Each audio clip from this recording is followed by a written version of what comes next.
Et maintenant, nous allons apprendre ensemble comment gonfler un ballon. Alors déjà, il me semble important de vous expliquer que gonfler un ballon, c'est extrêmement dangereux. C'est même marqué sur les paquets de ballons Qualatex, c'est marqué sur beaucoup de paquets de ballons d'ailleurs, c'est marqué partout. Alors, c'est extrêmement dangereux, on peut risquer des ruptures d'applèvres, on peut avoir la tête qui tourne, on peut avoir des accidents, même des décollements de la joue, on peut avoir des trucs même très douloureux parfois. Alors, il y a des choses pour éviter ça, et il y a aussi des techniques pour réussir à le gonfler.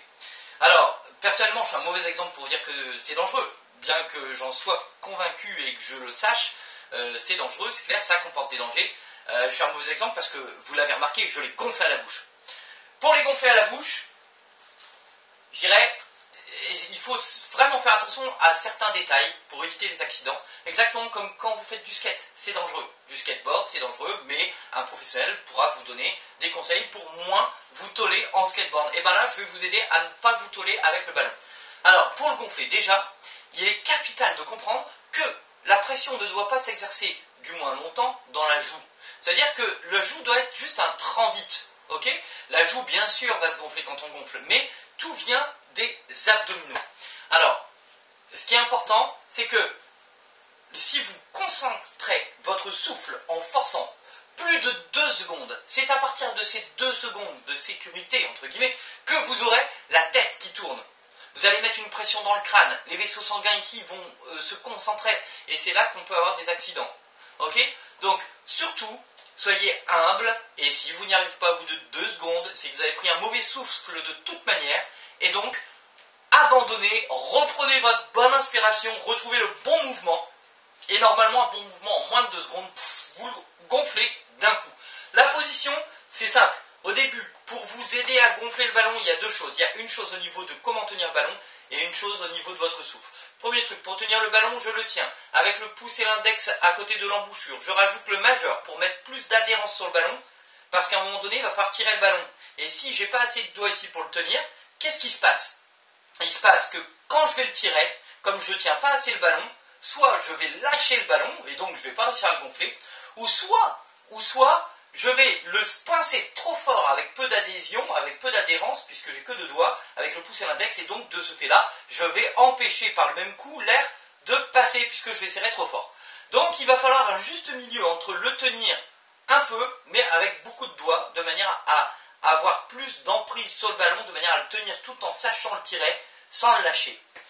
Ça, déjà, c'est la première chose. Le tirer, ensuite, c'est la deuxième main. Elle ne doit pas tirer le ballon au bout du ballon. C'est pas faire ça, non. C'est juste faire ça. Et ce qui se passe, c'est comprendre pourquoi on tire le ballon. On ne tire pas le ballon pour qu'il soit plus facile à gonfler. Parce que regardez, s'il est déjà tiré ici, il est très dur à gonfler.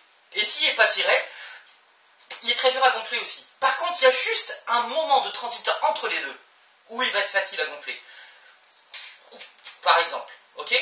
Alors, ce qui se passe, en fait, c'est que quand vous allez tirer le ballon va donc s'étendre. Il y a donc un minimum de vide qui se met ici dans le ballon. Et au moment donné où je reviens de l'autre côté, eh bien, vous voyez, ce vide va vous aider à gonfler le début du ballon.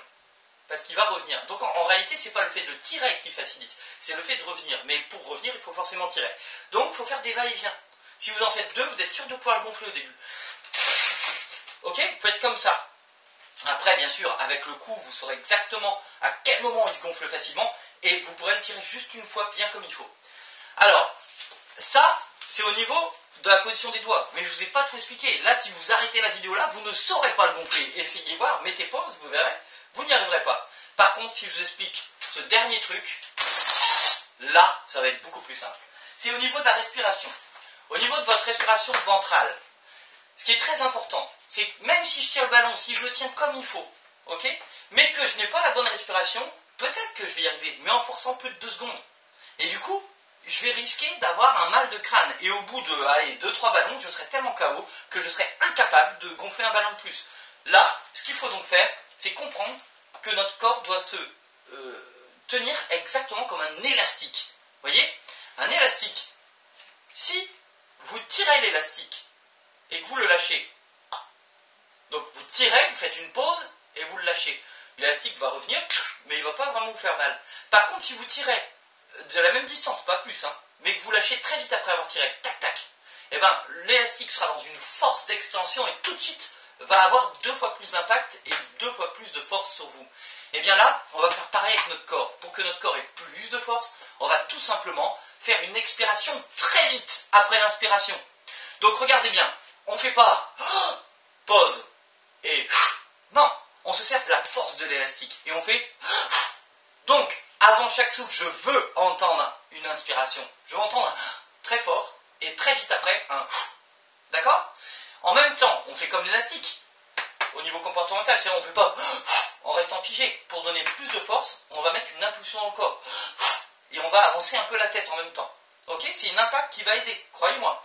Regardez bien, maintenant on tient avec la position. On fait comme ça et on fait... Ok? C'est simple. C'est... Voilà, le souffle et la façon de tenir le ballon. Si vous avez compris ces 2 choses, vous avez compris. Bien entendu, n'oubliez pas que si jamais vous galérez, au début on galère tous, hein, faut pas croire, même moi. Si au début vous galérez, tout simplement, vous êtes comme ça, ayez l'intelligence de dire « Ah, faut pas dépasser les 2 secondes, j'arrête, je reprends mon souffle, j'essaye de trouver le bon mouvement. » Le but du jeu, c'est d'arriver en impact. Waouh, pardon. Voilà, en impact. Et vous verrez qu'en impact, vous pourrez en gonfler 100, 200, 300 sur la journée, 400. Moi, je vais juste à 800 par jour. C'est mon record. 800 ballons gonflés en une journée. C'est considérable. Et bien, tout ça, ça peut être possible pour n'importe qui, juste si on a la bonne méthode et juste, bien sûr, au niveau sécurité, si on fait attention à l'ergonomie. Ok?